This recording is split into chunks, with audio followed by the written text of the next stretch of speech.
Assalamu alaikum wa rahmatullahi wa barakatuh. We're about to expose this guy again. I'm pretty sure some of you already know this guy, and he's not a new face on YouTube. He's one of the top Christian apologists, and he recently made a video that really went viral because the Muslim brother conceded to what this guy is saying, that Umar bin Khattab was able to take up the challenge of Allah subhanahu wa ta'ala, and he had 3 verses that made it up to the Quran. And if he has verses that made it up to the Quran, then the challenge is not really a challenge. Remember, Allah subhanahu wa ta'ala said at the end of the challenge that فَإِن لَمْ تَفْعَلُوا, and if you cannot, وَلَن تَفْعَلُوا, and you will never be able to do that. Then Umar bin Khattab has done it, and the Muslim conceded to that, and this is not really an argument. And Christians were like, they love this Muslim, this guy conceded. But at the end of the day, this guy really did not concede anything. He actually explained the challenge to this guy, but this guy edited the video and cut that part out. Let's watch the video and we'll also see the comment. The challenge of the Quran is produce a book like it, okay, right? And produce a chapter like it, or produce a verse like it. Now this is a challenge, Arabic. Now let me give you the same challenge in English. So I believe that Omar did it in Arabic. He did it? How? Yeah. So he came up with 3 verses that made it into the Quran. He did not come up with it. Yeah, he said that the Lord agreed with me in three ways. Agreed. Okay. So Omar said something, and the similar word, it was revealed in the exact same words as he said it. Yes. So if we're saying produce something like it, what Omar said was good enough and so much like the Quran that it made it in it, that Allah agreed with it. Okay. So I would say that Omar fulfilled that challenge. So for me then, how is it then that Omar, who's not a prophet, right, was inspired enough to say something that was good enough to be in the Quran 3 times? Yeah, it's a valid argument. I'll give you that. You see, after watching this video, I was shocked, and I was like, this man really conceded without explaining what the challenge is. But I was curious enough to click the comment section. Alhamdulillah, I did that. And one of the first comments I saw was this man complaining that, let's look at it. Hello, it's me in the video. Thank you for the upload, and thank you commenters for your kind words. I only want peace. You promised you wouldn't cut out parts of the video. I can tell everyone here, this is not the full conversation, and you need to add the part where I define the challenge itself. This is a misrepresentation of our conversation. Please be honest and truthful. Share the whole video without cutting parts as you promised. So this guy actually promised this brother that the whole video will be uploaded. I can see that in the comment section. One of the first comments you would see, of course, is the guy saying, okay, this is the full video and all that. Click on that video. This part is not even there. This conversation as a whole is not even there. Okay, talk more of parts that have been cut out where he explained what the challenge itself was. As a Muslim, you should understand what the challenge is. Okay, let's look at the first challenge Allah subhanahu wa ta'ala puts in the Quran. And remember, this challenge is to the disbelievers, not the believers. But let's even extend it to the believers. Okay, what did Allah said? The first challenge Allah said. Let's read.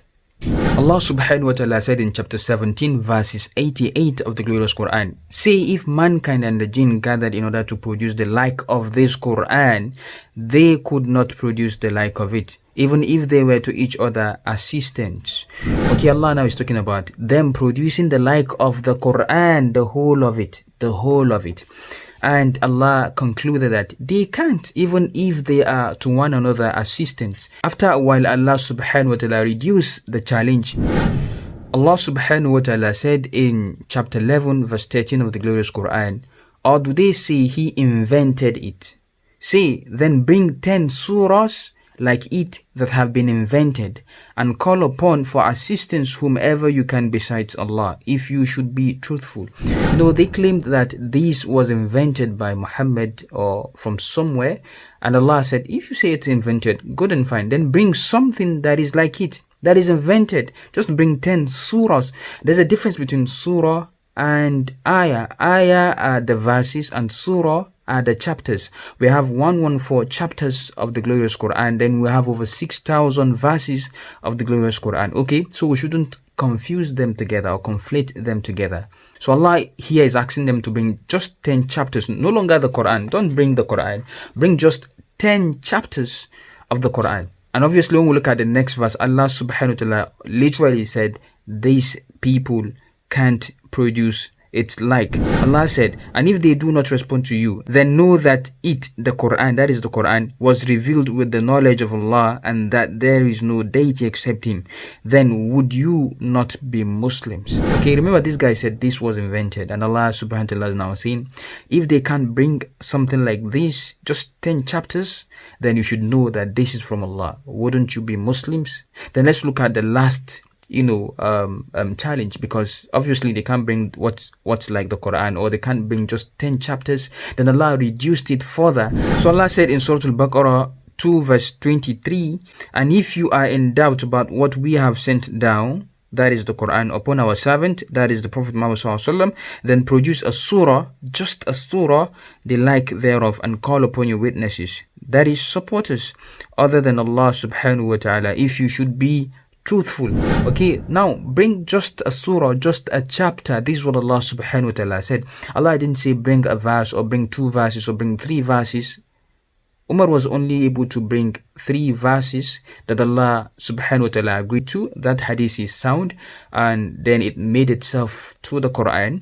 Okay, but Allah didn't ask for a verse or 2 or 3 or 4 or 5. Allah is asking for a chapter. Bring a chapter. So this is the challenge, and I'm pretty sure this is what this GodLogic guy cut out of the video and wouldn't want people to see. Remember, I said they don't really care about the means, even if it is to deceive people, or to lie to people, or to manipulate videos, or to bring people to act as if they are Muslims. They don't really care, as long as it would cast doubts in the hearts of the Muslims, and at the end of the day win souls to Christ. They don't really care. And what did Allah subhanahu wa ta'ala say to seal this challenge, in order to show people that no one will be able to bring a chapter that is like the Quran? Remember, now it's just a chapter. Allah subhanahu wa ta'ala continued and said, if you can't do this, and you will never be able to do that, Allah used the word وَلَن تَفْعَلُوا. Okay, you will never be able to do that.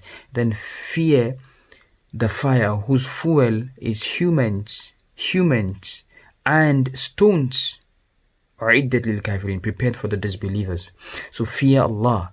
And this guy, GodLogic, you should be ashamed of yourself. You should really be ashamed of yourself.